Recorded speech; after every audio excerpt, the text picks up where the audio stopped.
The Rest Stop Stranger. There's a small rest stop about 40 minutes from where I live. It's one of those isolated ones off the main highway. Just a couple of vending machines, a few picnic tables, and a single bathroom that always smells like bleach and rain. I only ever stop there when I'm driving back from my night shifts, which means I usually pull in around 2 o'clock or 3 a.m. It's always empty at that hour. Always. That night, though, there was a car already parked. An old black SUV with one headlight out, engine running but no one inside.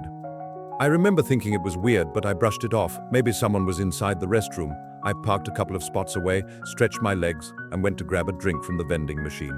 As I was scrolling through my phone, I noticed something out of the corner of my eye. Movement. In the reflection of the vending machine glass, I saw someone standing behind me several feet away. I turned around quickly. No one was there. The only sound was the hum of the soda machine and the distant buzz of power lines. I told myself I was just seeing things. Working night shifts messes with your brain like that. I grabbed my drink and started walking back to my car when I heard it. A soft click, like the sound of a car door unlocking. I turned my head slowly toward the black SUV. The driver's door was open now. My heart was pounding, but I couldn't see anyone inside. Just that same low hum of the engine, headlights barely cutting through the fog. I didn't wait to find out what was going on. I got in my car, locked the doors, and started driving. My headlights caught something as I pulled out. A man, standing right at the edge of the lot, facing the trees. He was wearing a hooded jacket, hands hanging by his sides, completely still. Once I got back on the highway, I tried convincing myself it was nothing, maybe some drifter or someone sleeping in their car. But a few minutes later, I saw headlights behind me, far back at first, then closer and closer. I tried to tell myself it wasn't the same SUV, but when one of the headlights flickered out, my stomach dropped. It was him. I sped up. So did he. Every time I changed lanes, he mirrored me. Every turn, every curve, he stayed right there, a few car lengths behind. At one point, I thought about calling 911, but my hands were shaking too badly. The only thing I could do was drive. When I reached a gas station that was open 24 hours, I swerved into the lot and stopped right under the lights. The SUV didn't follow me in. It slowed down for a second on the highway, then disappeared into the darkness. I sat there for 20 minutes, engine running, staring at every passing car, waiting for that broken headlight to reappear. It never did. The police checked the security cameras from the gas station and the rest stop later that morning. The SUV was on both recordings. But here's the thing. The driver's seat was empty. No one ever got out. No one ever got in. Like, subscribe, share, and click that bell icon. The passenger. For a few days after that night, I couldn't sleep properly. Every sound outside my window made me flinch. Every passing car light painted shadows that looked like a man standing there. But what really got to me was what the officer said when I followed up on the police report. He told me they'd looked into the plates of that black SUV. The vehicle had been reported stolen 2 weeks before the incident. From a rest stop about 30 miles north of where I saw it, the owner, he'd been found dead in the woods near his home, cause of death, blunt force trauma. The police didn't share much more, but that was enough. I told myself it had to be a coincidence. Maybe someone had stolen the car, realized I saw them and tried to scare me. But deep down, something didn't fit. That footage they showed me and the one from the gas station camera replayed in my mind every night. The driver's seat was empty. Still, the SUV had followed every one of my movements. About a week later, I was driving home again, same stretch of highway. I'd avoided that route since, but it was the only one open after a landslide shut down the back roads. I told myself it was fine. I even kept a flashlight and a tire iron on the seat next to me, just in case. When I passed the rest stop, I couldn't help but look over. The SUV was back, parked in the same exact spot. The headlight was still broken. I slowed down for just a moment, long enough for my brain to start screaming at me to keep driving. But then I saw something, my reflection in the side mirror. There was someone sitting in my back seat. I didn't even think. I slammed the brakes, swerved to the shoulder, and jumped out of the car. My heart was hammering so hard, I thought I'd black out, but when I looked inside, there was no one there. Every door was still locked, every window rolled up. I stood there for a long time under the buzzing streetlight, trying to convince myself I was just seeing things. The darkness plays tricks on you, especially when you're already scared. I got back in, shut the door, and told myself to just go home. But the second I started the engine, the radio came on by itself. I hadn't even touched it. There was only static at first, but buried under the noise, I swear I heard something, a voice, muffled, low, repeating the same thing over and over. Don't stop this time. I killed the engine, grabbed my keys, and ran. I haven't driven that highway since. A few nights ago, though, my neighbor came by to ask if I'd seen anyone around the neighborhood. She said a truck, old, black, one headlight broken, had been parked near the end of our street around 3:00 a.m. When she looked closer, she said the driver's door was open and the engine was running. Like, subscribe, share, and click that bell icon. The last stop, it's been almost a month now. I've stopped driving at night altogether. I take early shifts, walk to work when I can, anything to avoid being on the highway after dark. But some things follow you, even when you try to change your route. The nightmares started first, always the same one. I'm sitting in my car, headlights off, parked in front of that rest stop. The air is cold and heavy, like the world's holding its breath. Then I see the black SUV appear in my rearview mirror. The headlight flickers. I try to move, to scream, but I can't. The door behind me opens, and someone leans forward, whispering right next to my ear, "You should have kept driving." Then I wake up. After a week of that, I finally decided to do something stupid. I went back, not because I was brave, because I couldn't take it anymore. I had to know if that SUV was really still there, or if my brain was just replaying ghosts. I drove out just after sunset. The road was empty as usual. When I reached the rest stop, my stomach dropped. The SUV was there again, same parking spot, same broken headlight. The engine wasn't running this time, no sound at all, just the wind brushing against the trees. I parked my car across the lot, killed the headlights, and sat there for a long minute, my hands gripping the wheel so tightly my knuckles turned white. Then I forced myself to get out. Every step toward that SUV felt heavier. The gravel crunched under my shoes, echoing too loud in the silence. When I got close enough to see through the windshield, I froze. There was someone in the driver's seat, not moving, not breathing, just sitting perfectly still, head tilted back, mouth slightly open. I couldn't make out their face in the dark, but something about the shape of their hair, the angle of their jaw, it looked familiar. I took one more step forward. The reflection from my phone screen lit up just enough of the glass for me to see. The person inside was me. Same jacket, same face, same terrified expression I'd seen in the mirror that night. And then the headlights of the SUV flickered on. I don't remember running back to my car. I just remember the sound. The engine of the SUV roaring to life, headlights blazing, gravel spraying behind the tires as it started moving toward me. I floored the gas pedal. It followed. Every curve of that highway was burned into my brain, but this time it felt endless. The headlights stayed right behind me, close enough that the inside of my car glowed white. Then, just as suddenly as it began, they disappeared. No crash, no sound, just gone. I made it home somehow. I don't remember the drive. That was 3 nights ago. This morning, I woke up to the sound of my car alarm. When I looked out the window, my heart almost stopped. There were muddy footprints leading from the street to my front door, and right there, on my windshield, drawn in the dust, were the words, "See you at the next stop." The Desert Passenger. It was the summer of 2022, and I was 25, driving what I suppose most people would call an unusual logistics job. I hauled refurbished electronics and custom PC parts for a last-mile delivery startup trying to compete with Amazon in rural markets. Most nights, my routes were erratic, the roads long and empty, stretching through places that even the bigger delivery companies refused to touch. I didn't mind the long drives. I'd grown up in a road trip family, so hours behind the wheel never bothered me. There was a rhythm to it, the hum of the engine and the endless stretch of asphalt under the headlights. This particular night, I was deep into a Phoenix to Lovington run. It was past 1 in the morning and I was rolling through a desolate stretch of Route 82, just past the outskirts of Lincoln National Forest in southern New Mexico. If you've never driven that road at night, it's difficult to explain how isolated it feels. The road is narrow, poorly lit, and the desert stretches on either side for miles. Occasionally, a distant pair of headlights appears, like ghosts in the dark. GPS alternatives could take you north through Carrizo, but that added hours to the trip. Route 82 was the only way. I was listening to a true crime podcast when I rounded a bend and saw it. A red hatchback awkwardly pulled onto the gravel shoulder, its hazard lights blinking like a warning. My first instinct was to drive past. I wasn't heartless, but I knew the dangers of that stretch of road at that hour. Still, I couldn't shake the thought of my sister or my girlfriend stranded like that. What if it were them? I slowed down and cracked my passenger window a few inches. The woman, maybe my age, early 20s, rushed over, fumbling with the door handle. She looked desperate, her phone held high in the air like she was trying to catch a signal. Her voice was jittery when she spoke, slurred slightly, almost like she'd been drinking, or worse, something else. I need a ride to the nearest gas station, she said. My car, it just died. I can't reach anyone. I hesitated. Something about the way she moved, her sudden rush to the door, made me uneasy. But I had my Glock 43 holstered under the steering column. Not something I advertised, but common sense in this job, given the areas we delivered to. I unlocked the door. She slid in without a word of thanks, muttering something under her breath I couldn't catch. I started driving, asking questions. Did your engine stall? Did you hit something? She deflected every time. Just drive, she kept saying. Her voice had a strange quality, a nervous jitter that set my instincts on edge.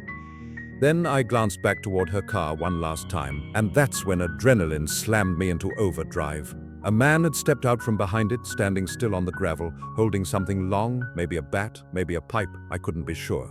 My stomach dropped. Another figure, 50 feet ahead, blocked the road. I floored it. The woman screamed, spinning around to look behind her. Then she began reaching down toward her purse, and I realized she wasn't just panicking. She was looking for something. I pulled the gun from the holster, not aiming at her, just resting it on the steering wheel where she could see it. Her hands froze, her eyes went wide. She stopped talking. We raced down Route 82, the desolate desert stretching endlessly around us. My pulse hammered in my ears, every shadow a threat. I didn't even glance at my rearview mirror until I was sure we were safe, or at least out of immediate danger. Minutes later, I spotted the faint glow of a gas station in the distance. Relief surged, but I stayed cautious. There were 2 big rigs in the lot, drivers sleeping inside. I pulled up and told her to get out. She resisted, offering some excuse I couldn't make sense of. I leaned over, yanked the passenger door open, and forced her onto the pavement. She fell with a thud, yelling something incomprehensible, and one of the truckers started jogging toward us. I didn't stop. I gave a quick warning about her intentions, then peeled out, tires squealing slightly on the asphalt. My hands were shaking the entire way to the next station, where I filled my tank and finally let myself breathe. When I walked around to inspect the passenger seat, I saw it. Buried between the cushions, a small burner phone battery and a sealed pack of zip ties. My stomach churned.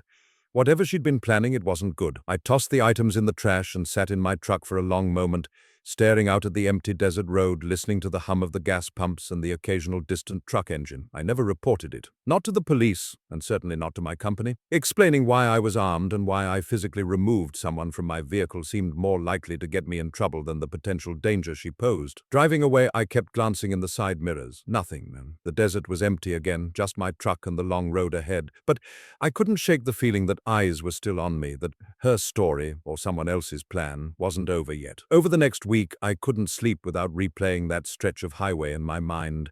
The way her hands froze when they saw the gun, the man stepping out from behind her car, the zip ties. I ran the scenario in my head endlessly, imagining every possible outcome. What if I hadn't been armed? What if the figures had been faster? What if she hadn't screamed? Every late-night delivery I made after that, I double-checked the road, my mirrors, the dark patches along the gravel shoulders. That stretch of Route 82 had always felt empty and safe in the predictable way that only deserts do. But now it carried an edge. There was always a ghostly potential for danger, lurking behind the hum of the engine. One night, 2 weeks later, I passed the same stretch again. A red hatchback sat on the shoulder, but empty this time. I slowed anyway, gripping the steering wheel tightly, scanning for any movement. Nothing. I kept driving, my heart still hammered. By the end of that summer, I'd learned a few things. First, caution isn't paranoia, it's survival. Second, appearances can be deceiving. Someone who seems desperate and harmless might be hiding dangerous intentions. Third, having a contingency, a tool, or a plan can be the difference between life and death. I don't know what she intended to do with the zip ties or the burner battery. Maybe it was robbery, maybe worse. I'll never know. But I do know that my instincts combined with preparation saved me that night. And every time I drive alone down a dark stretch of road, especially Route 82, I can still see her, or someone like her, standing there waiting. The desert stretches on, silent and endless, but I know now that silence doesn't mean safety. It just means danger is hidden, waiting for the right moment to appear. The restroom stranger. It happened about 3 years ago during a cross-country drive my husband and I were making from Utah to Georgia. We had mapped out a route that wasn't the most direct, but it passed through some towns and landmarks my husband really wanted to see. The downside, of course, was the stretches of highway we would inevitably pass through, isolated, empty, endless miles where the only lights came from the occasional passing car or distant farm.